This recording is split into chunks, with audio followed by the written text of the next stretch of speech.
Hello' friends, ৰান্ধনিশাল চেনেলটোলৈ আপোনালোকক আদৰণি জনাইছোঁ। আজি মই আপোনালোকৰ কাৰণে লৈ আহিছোঁ মুৰ্গীৰ মাংসৰ এটা ৰেচিপি।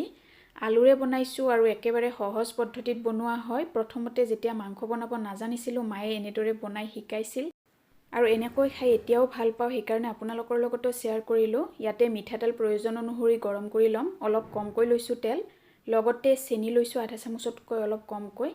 মিহলি কৰি তেজপাত আৰু শুকান জলকীয়া দি দিছোঁ। এইখিনি ভাজি ল'ম। লগতে 3টা মিডিয়াম সাইজৰ পিয়াজ।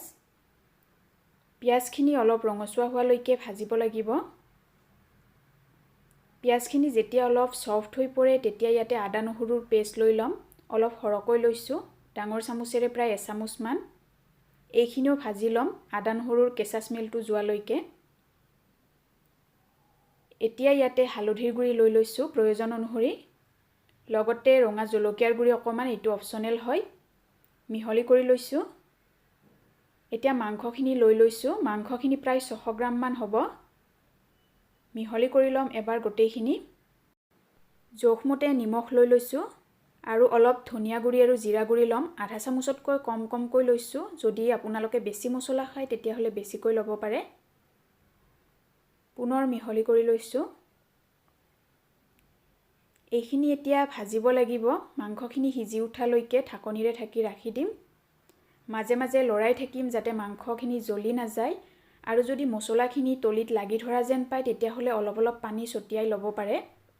পানী বেছিকৈ নিদিব আৰু সিজি উঠালৈকে এনেকৈয়ে মিডিয়াম ফ্লেমত এইটো ভাজি ল'ম। ইয়াৰ মাজতে আলু এটা দি দিছোঁ 4ফাল কৰি, লগতে কেঁচা জলকীয়া 2টা। জলকীয়াটো নিজৰ হিচাপত ল'ব পাৰে। এইখিনি পুনৰ ঢাকনিৰে ঢাকি ৰাখি দিছোঁ। মাংসখিনি অলপ সময় ভাজিলোঁ। এইখিনি তলিত লাগি ধৰা যেন হৈছে, কিন্তু এতিয়ালৈকে সিজা নাই। সেইকাৰণে ছাইডত অকণমান পানী লৈ লৈছোঁ। পানীখিনি কেৰাহীৰ ছাইডত দিব, মাজত নিদিব।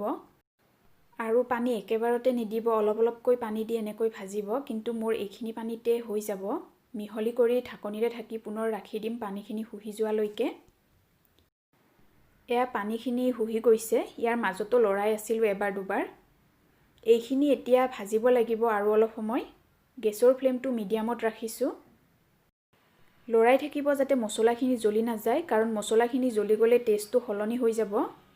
দেখিছে মাংসৰ ৰংটো সলনি হৈছে আৰু এনেদৰে মছলাখিনি লাগি ধৰিছে। এনেকুৱা হৈ গ'লে এতিয়া গ্ৰেভিৰ কাৰণে পানী লৈ ল'ব, কাৰণ আলু আৰু মাংসখিনি সিজি গৈছে। অকল গ্ৰেভিৰ কাৰণে পানী লৈছোঁ 2 কাপমান।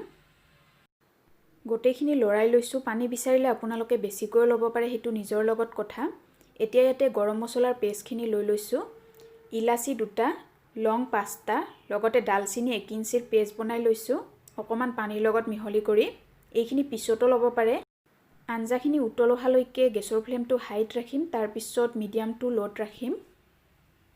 এয়া চাওক, এইখিনি হৈ গৈছে। মাজতে এবাৰ চেক কৰিছিলোঁ আৰু গেছৰ ফ্লেমটো কমাই ৰাখিছিলোঁ। এবাৰ লৰাই লৈছোঁ গোটেইখিনি। যদি আঞ্জাখিনি হৈ গৈছে আপোনালোকৰ হিচাপত, তেতিয়াহ'লে ধনিয়াৰ পাতখিনি লৈ ল'ব। এবাৰ মিহলি কৰি লৈছোঁ। এইটো হৈ গৈছে, এনেকৈও ৰাখিব পাৰে। যদি ৰংটো ভাল অহাটো বিচাৰে তেতিয়াহ'লে ঢাকনিৰে ঢাকি 1 মিনিটমানৰ কাৰণে ল' ফ্লেমত ৰাখি দিব।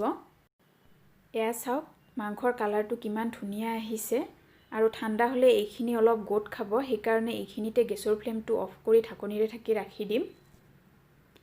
এইটো অলপ সময়ৰ পিছত দেখুৱাইছোঁ। গ্ৰেভিখিনিও গোট খাইছে আৰু কালাৰটো ইমান ধুনীয়া আহিছে, দেখিছেনে আপোনালোকে? আৰু এইটো খাবলৈ খুবেই টেষ্টি হয়। আপোনালোকেও বনাই চাব এবাৰ আৰু কেনেকুৱা পায় কমেণ্ট কৰি জনাবলৈ নাপাহৰিব। যদি ৰেচিপিটো ভাল পাইছে প্লিজ লাইক আৰু শ্বেয়াৰ কৰিব। আৰু মোৰ চেনেলটো যদি এতিয়ালৈকে ছাবস্ক্ৰাইব কৰা নাই প্লিজ ছাবস্ক্ৰাইব কৰিব। লগত থকা বেল আইকনটোতো ক্লিক কৰিব যাতে ভিডিঅ'ৰ ন'টিফিকেশ্যন আপোনালোকে পাই থাকে। ভিডিঅ'টো শেষলৈকে চোৱাৰ বাবে আপোনালোকক বহুত বহুত ধন্যবাদ।